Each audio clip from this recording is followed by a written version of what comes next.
بسم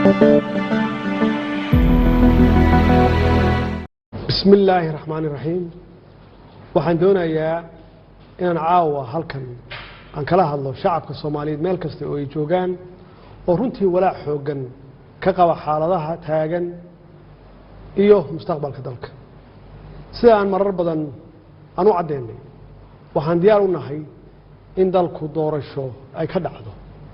waqtigeedana ay ku dhacdo si nabdoonna ay u dhacdo balse nasiib darro waxa caqabad ku ahaa dad gaar ah iyo dawladda shisheeye oo ujeedkoodu ahaa in dalka ay foodo ay ka dhacdo ama foodo la geliyo burbur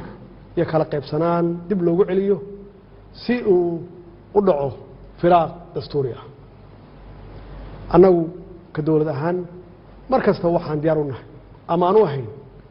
in la qabto doorasho aan shuruud ku xirnayn oo saldhigeedu yahay heshiisyadii hore loo gaaray ee 17 Sebtembar 2020 iyo talooyinkii ama talo bixintii guddiga farsamada ay ku gaareen magaalada Baydhabo 16 Febraayo 2021 waxaan bogaadinayaa dadaaladii nabadda ee ra'iisul wasaaraha iyo madaxweynayaasha galmudug Hirshabelle Koonfur Galbeed iyo gudoomiyaha gobolka Banaadir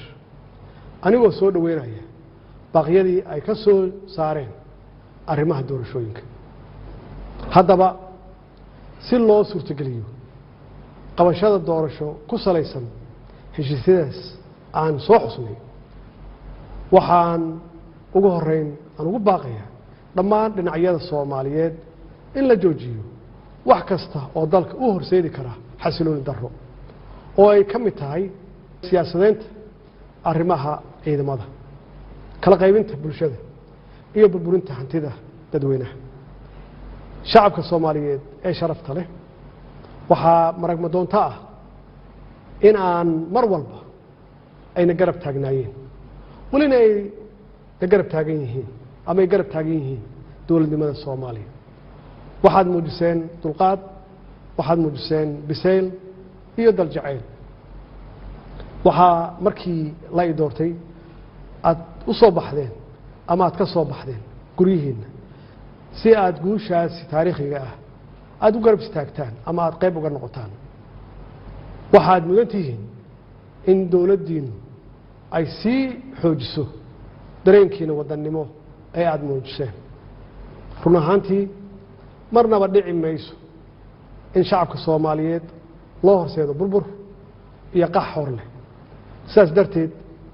waxaan ugu baaqaynaa ama aan ugu baaqayaa dhinacyada abaabulaya xasilooni darrada oo ay ka mid yihiin siyaasiyiin shalay xilal dalka u soo hayay maantana doonaya inay xilkaas iyo mid la mid ah ay qabtaan inay u horseedaan foodo si ay kursi ay ugu gaaraan maalmihii la soo dhaafay waxaa astaan cad ay u ahaayeen sharka iyo khayrka waxaa loo qaybsamay badbaadiye iyo barakiciye intii aanu noqon lahayn barakiciyaal waxaa aan doonaynaa inaynu noqonno badbaadiyaal danaha siyaasadda way dhammaan karaan ama way iska dhammaanayaan waxaase waaraya ciidda iyo calanka ummadda Soomaaliyeed ayagaana mudnaan kale waxyaabaha kale ee aanu isku hayno waxaan garawsanay inaan ka hortagno hagardaamo kasta oo lagu beegsanayo xasiloonideenna iyo badqabkeenna shisheeye badan ayaa maskax maal iyo muruqba ku bixinaya sidii ay u marhabaabin lahaayeen horumarka ummadda Soomaaliyeed si ay u helaan ama ay uga helaan danaw gaar ah annaguna waxaan ku dadaalnay inaan gaashaanka ku dhufanno waxaanu diidnay in dhalinyaradeenna laga dhigto xaabo la shito gacmahoodana lagu burburiyo nafta iyo hantida ummadda Soomaaliyeed shacabka Soomaaliyeed waxay caawa kala ogsoon yihiin ama kala ogaadeen cidda ka shaqaynaysa inaysan doorasho dhicin dowladnimada la burburiyo iyo cidda u hiilinaysa nabadda qaranimada iyo wada jirka ummadda Soomaaliyeed shacabka Soomaaliyeed ee sharafta leh waxay caawa ka marakacayaan ama ka marakaci doonaan dadka xukunka ku raadinaya dhiigga dhalinyarada Soomaaliyeed iyo kuwa ku qanacsan inay xukunka lagu kala wareego sanaadiiqda cod bixinta walaalayaal maadaama aan ahay ilaaliyaha dastuurka ayna waajib igu tahay inaan isku dheelitiro heshiisyadii siyaasadeed ee hore loo gaaray iyo sharcigii u dambeeyey ee golaha shacabka uu meel mariyay waxaa maalinta sabtida aan hortagi doonaa golaha shacabka jamhuuriyadda federaalka Soomaaliya si dalka aan dib loogu soo celiyo hanaankii doorasho ee ay heshiiska ay ku wada gaareen dowladda federaalka ah iyo dowlad goboleedyada dowladda federaalka Soomaaliya waxay aaminsan tahay ama aaminsanayd walina ay xal u aragtaa in wadada kaliya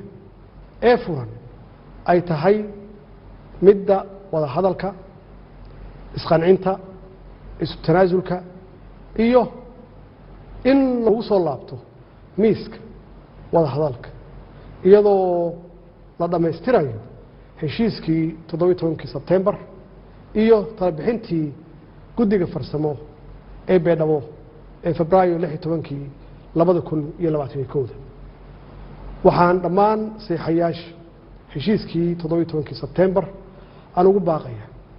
inay si degdeg ah la isugu yimaado si looga wada hadlo hirgelinta heshiiskaas kadibna loo wasiixo iyadoo aanan wax shuruud ah aan lagu xirin ugu dambeyntii waxaan farayaa hay'adaha amniga inay ilaaliyaan xasiloonida caasimadda iyo badqabka shacabka Soomaaliyeed lagana fogaado wax kasta oo dhalin kara khalkhal amni shacabka Soomaaliyeedna ay arintaasi ku garab siiyaan ciidankooda qalabka sida oo habeen iyo maalin u taagan badbaadadooda wassalaamu calaykum wa rahmatullaahi wa barakaatuh